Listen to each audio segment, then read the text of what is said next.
I need to hit this, do I? Okay, very good. Good afternoon, everyone. We'll call to order this meeting of the Cumberland County Salary Board. Could I have a roll call of members present, please? Commissioner Eichelberger? Present. Commissioner Fauci? I'm here. Commissioner DiFilippo? Here. Controller Whitcomb? Here. Okay, thank you. At this point, we open for public comment for any issues on the agenda with regards to salary board. Anyone wishing to address the salary board? Okay, we're gonna move right along here. We have the item 4, the salary board actions. I'll entertain a motion to approve those actions. I'll second. Okay, moved and seconded. All in favor indicate by saying aye. Aye. Motion carries. Thank you. Item 5 is the minutes from the June 1 meeting. I'll entertain a motion on that, I'll please. make a motion to approve those minutes. Second. Moved and seconded. All in favor indicate by saying aye. Aye. Motion carries. Thank you. Any other business for the salary board? Seeing none, we will adjourn this meeting and move into the meeting of the Board of Commissioners, opening with the Pledge of Allegiance. I pledge allegiance To the flag of the United States of America and to the republic for which it stands, one nation, under God, indivisible, with liberty and justice for all.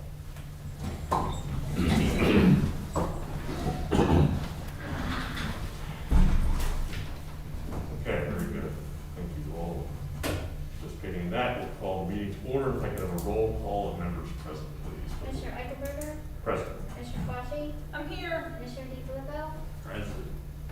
Very good, thank you. Okay, at this point in the agenda, we have time set aside for public comment on any issues in regards to what's on the agenda. Do we have anyone who wishes to comment on items of the agenda? Hearing none, we will move along to item 4, and that is action for the minutes of May 28th and June 1st meetings. I will move to approve the minutes, May 28th and June 1st. Second. Moved and seconded, all in favor indicate by saying aye. Aye. Any opposed? Motion carries. Thank you. Okay, we have personnel transactions that were discussed at the workshop. Item 5, I'll entertain a motion here.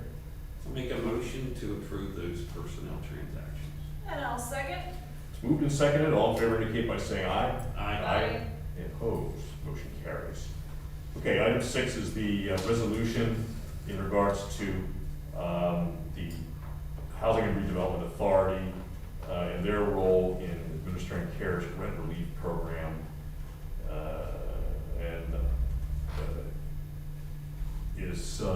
Is Tim here to address this at all? Okay. Tim, could you give us a quick summary on this, please? Yes, sir. Thank you, Commissioners, for making time for me this afternoon. Can you all hear me okay? Yes. Yes, we're good. Okay, good. Thank you. The Pennsylvania Finance Administration last Thursday on June 11th announced that they will be administering the CARES, the Pennsylvania CARES Rent Relief Program, which was created by legislation of the PA legislature in order to help address rent payment problems for people adversely affected by the COVID-19 national crisis. As a part of that resolution, PHFA is administering this program for the state, and they are making available to the various counties an opportunity to submit a proposal and participate in the program. The county commissioners need to designate one organization for this purpose, and the Cumberland County Housing and Redevelopment Authority is willing to serve as both the applicant and program administrator. And so we have prepared and shared with the commissioners on Friday a brief synopsis of the program as required by PHFA, and with the county designating the Housing and Redevelopment Authority, we are prepared to submit a application to PHFA by the deadline, which is this Thursday, June 18th. So we believe that there are a significant number of people who will qualify for this program in Cumberland County. The most recent data in the Pennsylvania Department of Labor June 2020 county profile showed some 16,300 people unemployed and an unemployment rate of 12.4% with the April data. We are anticipating that we could receive as many as 500 to 1,000 applications that could be eligible for this assistance. So we're asking the commissioners to consider our willingness and to participate in this program, and ask the commissioners their willingness to designate the Cumberland County Housing and Redevelopment Authority to be the applicant on behalf of Cumberland County. Okay, any questions for Tim at this point? I have none. Okay, I have just one, Tim, if you could, and, first off, we really appreciate you turning this around rapidly. You know, we're all moving, having to pivot really quickly here, we've given the state's requirements on deadlines and such. And, there's a lot of important needs to be met here, and, we appreciate the authority taking on this role. And, I know you and I discussed a little bit about, in terms of the administration, the administration fee of this, which apparently is not provided for in the grant, so we're going to address that separately. Do I understand that right? Yes, sir, that would be fine. We know that there are potentially other monies coming through the COVID-19 County Relief Block Grant Yeah. that may be suitable for providing some administrative financial support for this program. Okay, so we'll just work out the details on that another day, is what you're saying. Yeah, that would be fine. Okay, I just have one question. You said you think there may be between 500 and 1,000 applicants, and given what's available here, in your professional opinion, how successful is this going to be in meeting the projected need that you're envisioning? Yeah, I think that one of the things that's tricky at this particular point, Commissioner, is that there was no indication from PHFA as to the number of dollars that will be coming into Cumberland County. Oh, okay. There are some other dollars that have been used for rent relief, some here in the county, that came from charitable sources, such as the Partnership for Better Health made available some monies to New Hope Ministries as an example that was used to help for some rent relief. Also, as we had mentioned in the last workshop last Thursday, the COVID-19 CDBG monies, that $727,000, there were some proposals in there for some rent relief assistance and utility assistance as well from Community Cares here in Carlisle, as well as New Hope Ministries. One of the things that we know that we should be doing, and we are actually eager to work together, is with the individual that you've designated for the county to help coordinate all of this.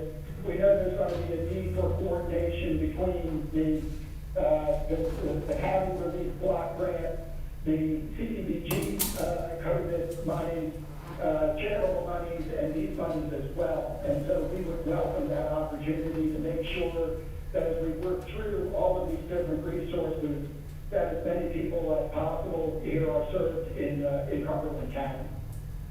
Okay. Very good. Thank you. That's very helpful in deepening my superficial knowledge on the issue here. So we don't have a specific dollar amount that's coming from the state or feds, but there will be additional dollars from other sources as well. This merely puts you in the center seat of coordinating that function. Is that right? Yes, sir. Okay. Yes, sir. Very good. And I believe in terms of the coordinator, the COVID recovery coordinator, that there'll be an appointment coming through Kate. We're presuming that will happen tomorrow morning, and at which point, we'll begin scheduling an opportunity for everyone to talk. I know you know the individual already, and I've spoken to him, I believe, and he'll be coming in and speaking to the commissioners as well as some of the other stakeholders in the process of allocation here. So we're looking forward to having you at the table on that as well. Yeah, I'm sure there's going to be a lot of fun ahead on all of this, Commissioner. And one of the things that Commissioner DiPolizzo has been participating on this, as well as Susan Armstrong from Carlisle Borough, we've been helping to facilitate a COVID-19 funders response. So it's been involving people with governmental monies as well as charitable monies talking to each other about how we're using our funds, where those funds are going. And there's been very good and full and complete disclosure to this point, and I fully expect that to continue. Excellent. Yeah, that sounds like just a coordinated response is what we're all striving for, so appreciate your efforts. Okay, so we're asking for action on this today, so I would, there's a resolution 2020-17, so I'll entertain a motion in regards to this resolution. I'm going to move to approve Resolution 2020-17 regarding assigning and authorizing the Cumberland County Housing and Redevelopment Authorities as the official designee to administer the CARES Rent Relief Program and complete Cumberland County's submission to the Pennsylvania Housing Finance Agency. Second motion. Okay, it's moved and seconded. All in favor indicate by saying aye. Aye. Any opposed? Motion carries unanimously. Thank you, Ted. Thanks, Tim. Yeah. Thank you, sir. We'll communicate with Sandy and Stacy to show them information on the successful submission of our application. So that this will be going ahead to start the process to get into the PHFA system for submission. So thank you again for your assistance. Yep, thank you.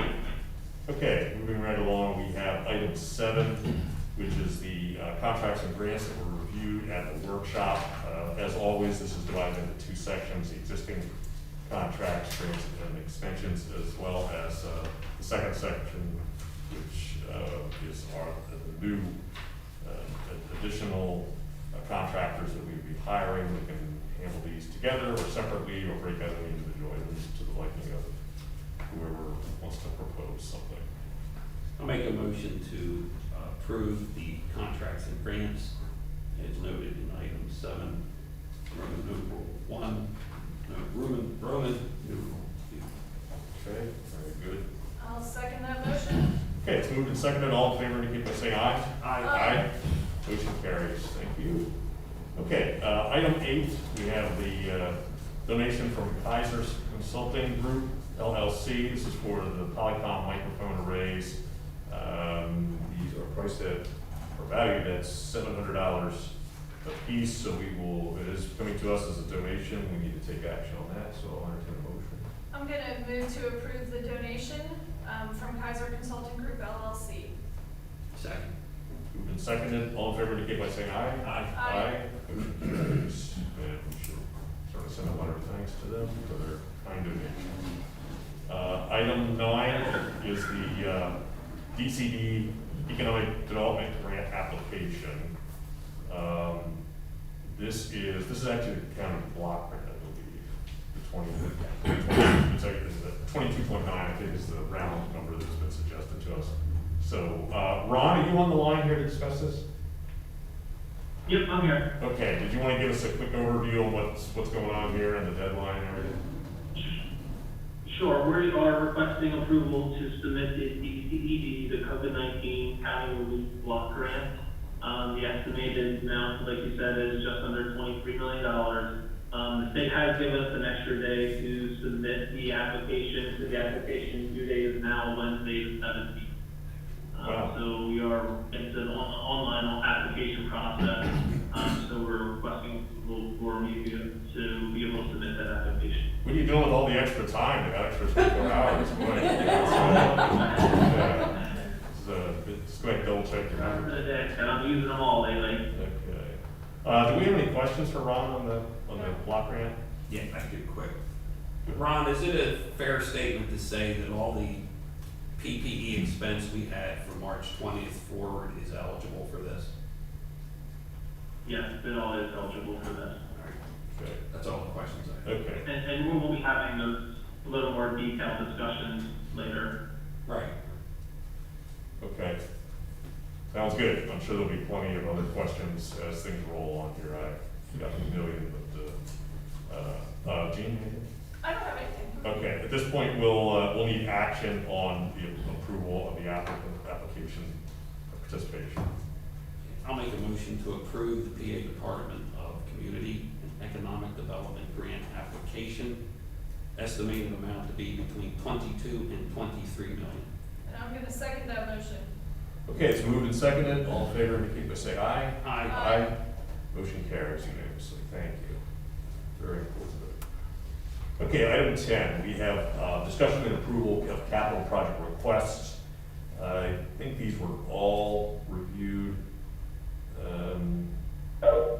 at the workshop. We have, I'll just list them here, the Claremont Nursing Home Rehabilitation Center, and that's the cleaning and disinfecting of the wheelchairs, and IMTO. Now, yours, or if I may, yours says action requested. I don't believe you reviewed that. That's why I was gonna ask, since it mentioned that. So, did you wanna go ahead and speak to that? Sure, yeah. So as you know, we've been, since COVID-19 began, we've been doing a lot of virtual meetings and things like that. We've had generous opportunities from other vendors to have demos or trial licenses. Cisco is really big up front. We've been pushing the usage of WebEx for meetings and that type of thing. And then through that process, we've been evaluating other softwares. So Zoom has been one. There's one called Blue Jeans we've been reviewing. Adobe has one. Google Meet having it. So there's lots of things. And we've looked at almost all of them, it seems like. The request today is to actually make a purchase, at least get the capital approved for a purchase, and we've settled on Zoom as the platform. And primarily, you know, the courts were a big driver of that, but primarily there is a feature in Zoom called breakout rooms that nobody else has fully implemented in their core package.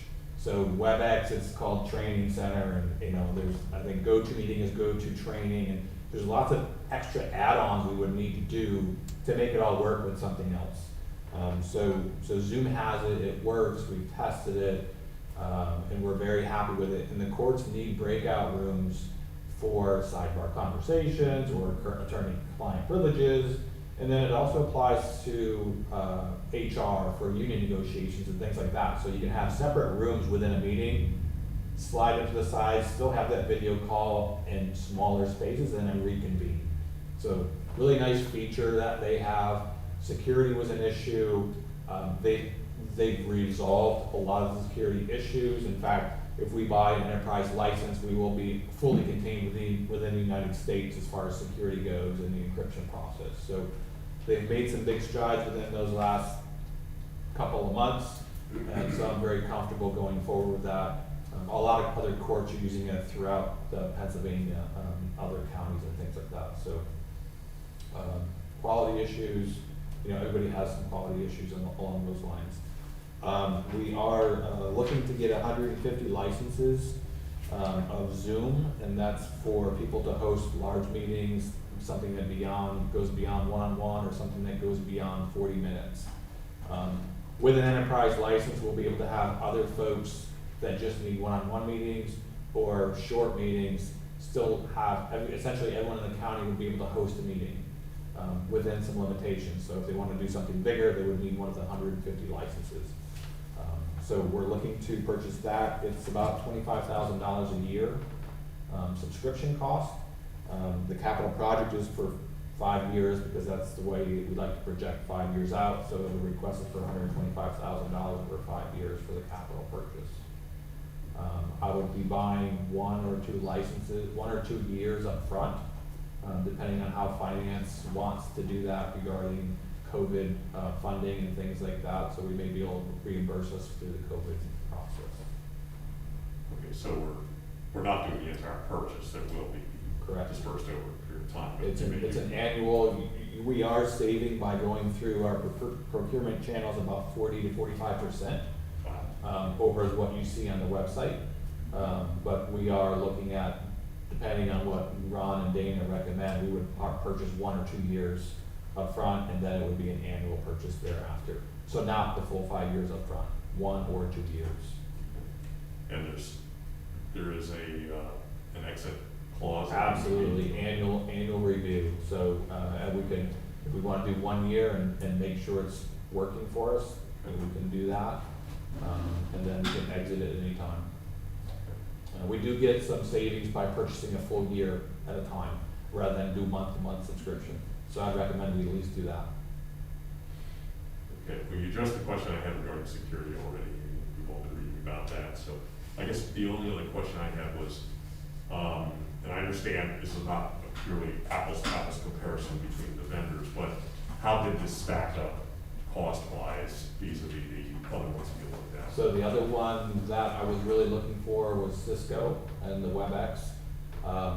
Their license scheme, if you go 80 or more, it's concurrent licenses. So I got a quote from them for 80 concurrent licenses, which means I can give everybody a license and then there'd be 80 meetings at one time. That's $35,000 a year. So Zoom comes in at 10,000 less than that. So even if I need to increase and go to 200, say, should there be a larger need for it, we would still fall underneath the threshold that Cisco came in at. And in terms of, you mentioned quite a number of licenses, do you see any circumstances by which we would increase that number, or is that really gonna take care of us in the foreseeable? I think, well, so I based my numbers on what we've been doing through WebEx over the last 90 days. And I have about 166 people that have been hosting meetings, 170, 160 in that ballpark. A lot of those are the one-on-one or short meetings, so I think the need for larger scale meetings is gonna be reduced. I'd even be okay with buying 100 and then scaling that up to 150, based on need. So it kind of depends on what finance is looking to do as far as the reimbursements for the current process. Okay. Anyone else, questions? No, good, thank you. That's good.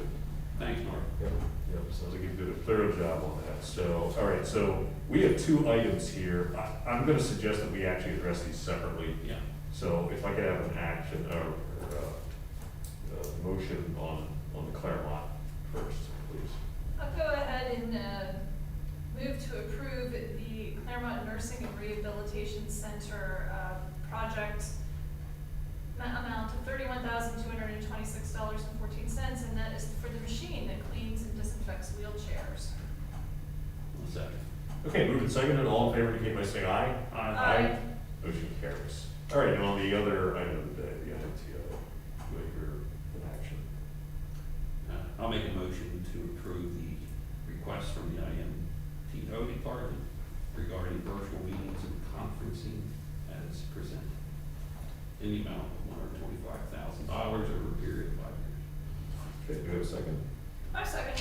Okay, moved and seconded, all in favor indicate by saying aye. Aye. Any opposed? Motion carries. Thank you.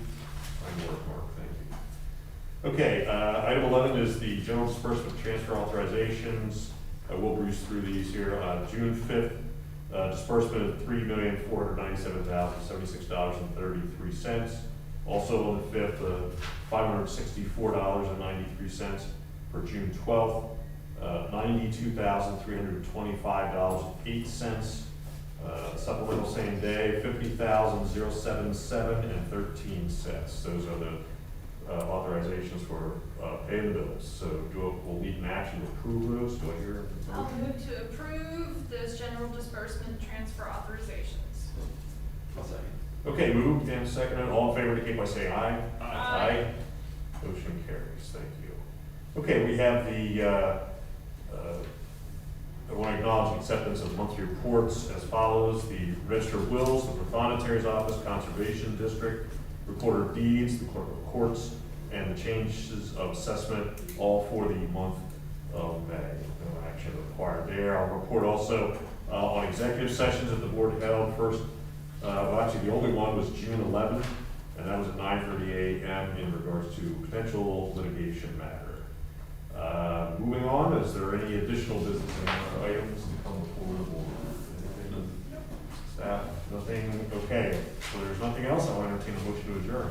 Move to adjourn. We are adjourned. Thank you all.